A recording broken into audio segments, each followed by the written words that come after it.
papers.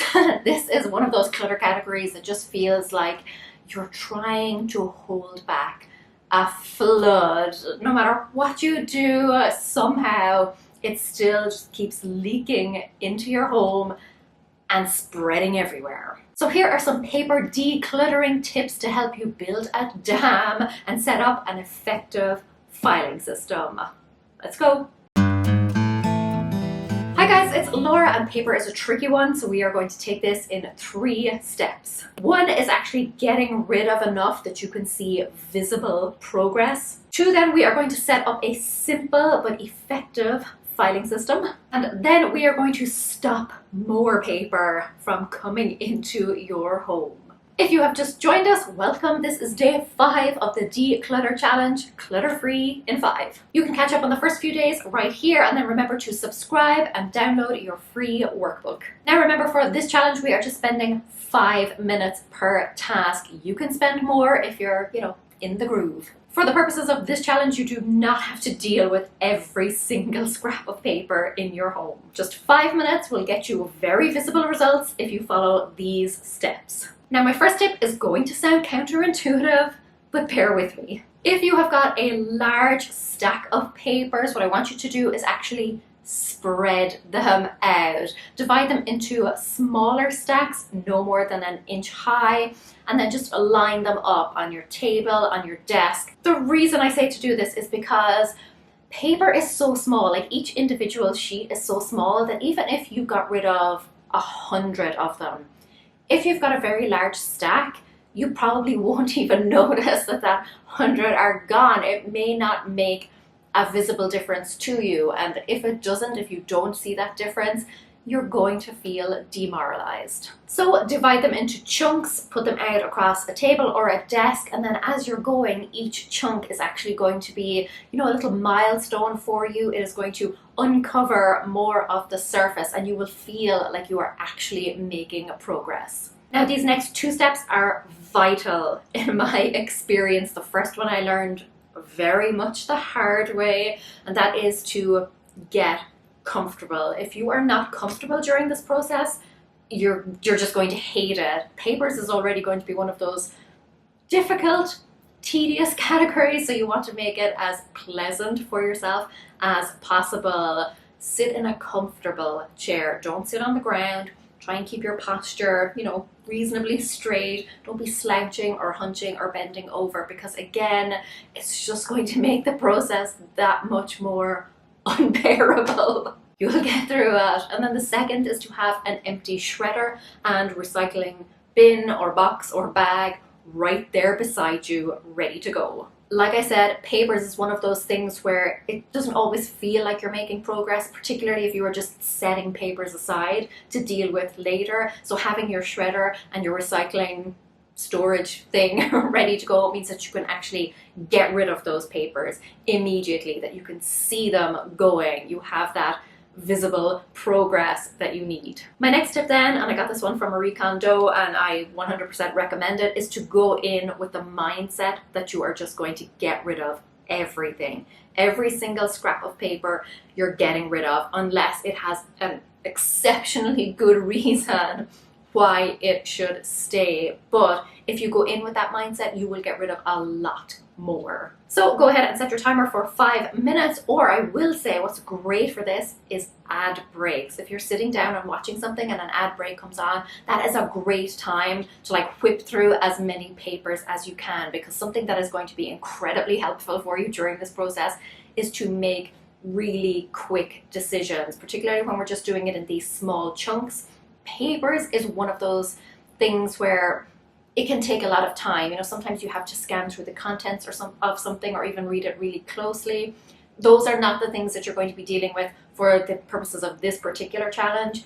If anything is going to require more than a second or 2 of decision making, set it aside. This one is all about those quick decisions so that you can get rid of as many papers as possible in as short a time as possible. Now, like I said, some papers you will be leaving aside to deal with at a later time or a later date, but effectively you will find that you have 3 broad categories or types of papers. First will be papers that you are getting rid of. So shredding, recycling, doing whatever you want, but they won't be staying in your home. The second then is for papers that you are going to be keeping and filing or storing in some way. And the third then will be for action papers, for things that you will need to do something with. You'll have to spend a little bit more time with them. So these might be invitations that you have to RSVP to. They might be bills you have to pay. They might be those papers that you set aside. Just whatever will need a little bit more of your time and attention. Get yourself some sort of paper in tray or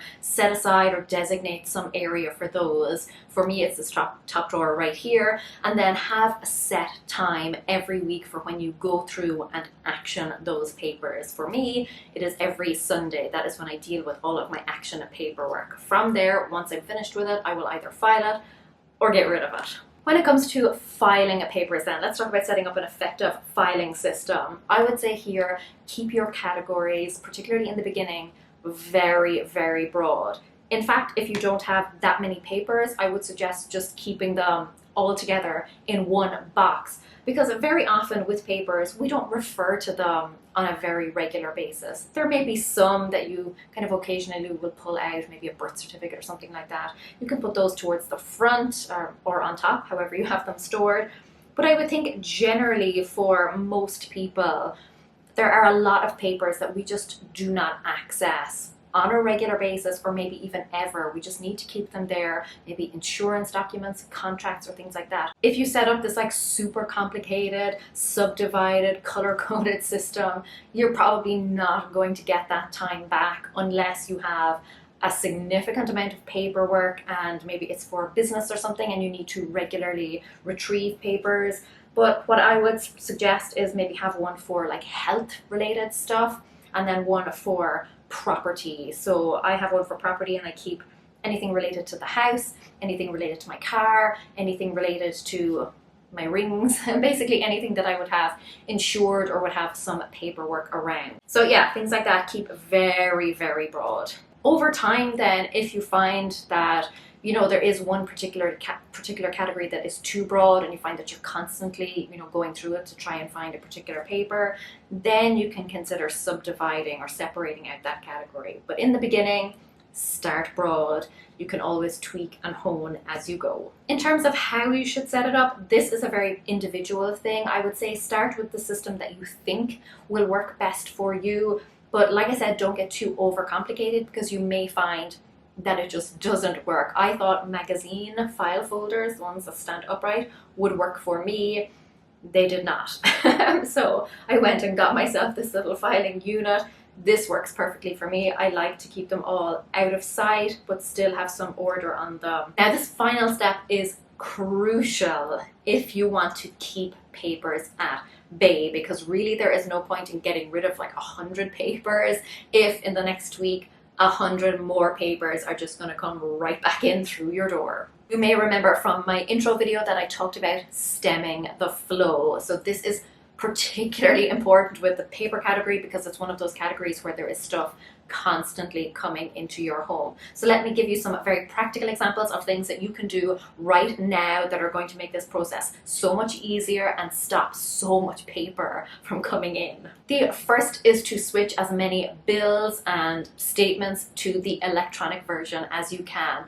I think most utility companies and financial institutions these days offer some form of electronic statement. The second then is to cancel any subscriptions or catalogs to things that you don't want or need. If you're not reading it on a very regular basis, if you don't look forward to it, then that's something that you can cancel and stop all of that paper coming into your home. And third then is to get yourself off junk mail lists. I will pop a resource in the description for you, but if that doesn't suit your area or where you're from or doesn't work for you, then just contacting your local post office and asking them is probably your best bet there. They will have the correct information for your area. And from now on then, something that is going to be really effective for you is as you get in papers for things that you don't want to receive anymore, ask yourself, how could I stop receiving this? So every time you go collect your mail, go through each thing and ask yourself, how could I stop this from coming into my home in future? If you do that, if you become much more mindful of each piece of paper that comes in, then slowly over time, you are going to slow that flood down to a little trickle. Now, look, paperwork is just one of those overwhelming categories. It is a tough one, not gonna lie to you. And the stuff that I have covered in this video is really just tip of the iceberg stuff. So because of that, I am going to link in the description to another video that I have done on this topic. It will contain some additional tips for you if you are ready to take that next step. And if you are motivated and ready to tackle this beast once and for all, I will also link to my decluttering course, the Clutter Cure-All. It is the ultimate decluttering guide. There is a whole lesson in there dedicated just to papers. Next, we are going to be tackling a category that is probably going to yield some of the biggest results for you. So whenever you are ready, go ahead and watch that video. Go rev, míle maith agah. Agus fa cé mé sibh sé go leibh. Slán!